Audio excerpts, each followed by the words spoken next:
आज ही Doubtnut app download करें। Doubtnut पर होगा अब आपके सभी मैथ्स, केमिस्ट्री, फिजिक्स और बायोलॉजी डाउट्स का सफाया। बस अपने क्वेश्चन की फोटो खींचो, उसे क्रॉप करो और तुरंत वीडियो सोल्यूशन पाओ। Download now. Hello guys, क्या दिया है प्रॉब्लम में? Neon is a monoatomic gas with a molar heat capacity is given at constant volume at 12.66 joule per mole kelvin. Joule per mole kelvin का मतलब guys ये इसकी specific heat दिया है at constant volume. 2 moles of neon gas is include in a constant volume system which receives 5250 joule of heat. Guys हमसे ये पूछा है अगर गैस का इनिशियल टेम्परेचर है 293 केल्विन तो गैस का फाइनल टेम्परेचर क्या होगा। गाइज अगर पार्टिकुलर प्रॉब्लम की बात करें तो पार्टिकुलर प्रॉब्लम में जो कंसेप्ट है that is the constant volume process. तो सपोज अगर गाइज हम कांस्टेंट वॉल्यूम प्रोसेस को कंसिडर करते हैं, एक एग्जाम्पल से समझने की कोशिश करते हैं कि सपोज हमारे पास कोई एक कंटेनर है और कंटेनर में अगर हम कांस्टेंट वॉल्यूम प्रोसेस एज्यूम कर रहे हैं गाइस, तो कांस्टेंट वॉल्यूम प्रोसेस का मतलब क्या होगा? कांस्टेंट वॉल्यूम प्रोसेस का मतलब ये होगा गाइस कि इस पूरे चेंबर का वॉल्यूम चेंज नहीं होने वाला है। सपोज इस चेंबर के अंदर हमने कुछ आइडियल गैस भर के रख दिया और सपोज इफ द कंसीडर कर लिया कि हमारे पास गैस के कुछ मोल हैं। हमने जैसा प्रॉब्लम में बोला कि हमारे पास गैस के 2 मोल हैं और हमारे पास गैस की कुछ इनिशियल कंडीशन है that T initial is 293 kelvin. Okay, और इस गैस को अगर गाइज हम एक्सटर्नल सोर्स से कुछ हीट प्रोवाइड कर दें, this amount is given that the heat transfer to the system that Q equal to 5250 joule.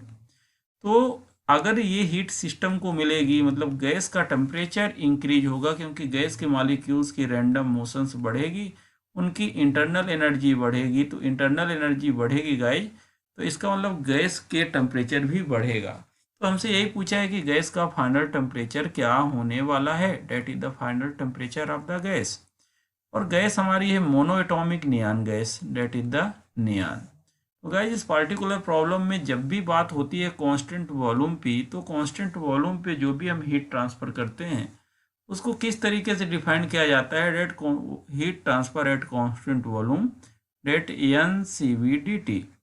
Okay guys, अगर ये छोटी सी हीट ट्रांसफर की गई है तो इसको हम लिख सकते हैं n C we D T. और थर्मोडायनेमिक्स के फर्स्ट लॉ का यूज करके हम लिख सकते हैं guys that d Q equal to d U plus del W. और कांस्टेंट वॉल्यूम पे अगर हीट दी गई है एट कांस्टेंट वॉल्यूम, अगर हम कंसीडर करते हैं that volume equal to constant, तो हमें पता है कांस्टेंट वॉल्यूम के लिए वर्क डन की वैल्यू कितनी होने वाली है, 0 होने वाली है। तो जो भी हीट दी है वो सिस्टम की इंटरनल एनर्जी को चेंज करने वाली होगी। अगर सी हीट सिस्टम के अंदर जा रही है तो इंटरनल एनर्जी बढ़ेगी मतलब टेम्परेचर बढ़ेगा। इट मीन्स हम यहाँ से लिख सकते हैं डेट डी यू की वैल्यू या चेंज इन इंटरनल एनर्जी या heat given to the system at constant volume that N C we D T, जो कि हमने आपको समझाया।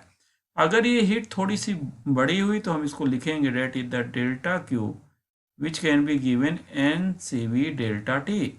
और गाइज पार्टिकुलर प्रॉब्लम में अगर हमें सब कुछ दिया है तो हम वैल्यू पुट कर देते हैं। हीट की वैल्यू है डेट 5250 जो कि जूल में है। मोल गाइज हमें दिया है 2 मोल और कांस्टेंट वॉल्यूम पे हमें स्पेसिफिक हीट दिया है डेट 12.66। और यहाँ से टी डेल्टा टी का मतलब final temperature minus initial temperature, and initial temperature is also given in the problem that is the 293। तो गाइज यहाँ से अगर हम टी की वैल्यू कैलकुलेट करते हैं डेट विल कम 534 केल्विन। तो अगर हम देखते हैं कि 500.34 केल्विन टेम्परेचर जो हमारा इनिशियल था 293 उससे बढ़ के कितना हो गया final temperature, that is the 500.34 kelvin. तो डेफिनेट सी बात थी टेम्परेचर बढ़ना चाहिए। और अगर हम ऑप्शन को देखें तो D is the right one. Class 6 से 12 से लेके नीट, IIT, जेई मेंस और एडवांस के लेवल तक 10 मिलियन से ज्यादा स्टूडेंट्स का भरोसा। आज ही डाउनलोड करें डाउटनेट ऐप या व्हाट्सएप कीजिए अपने डाउट्स 8400 400 400 पर।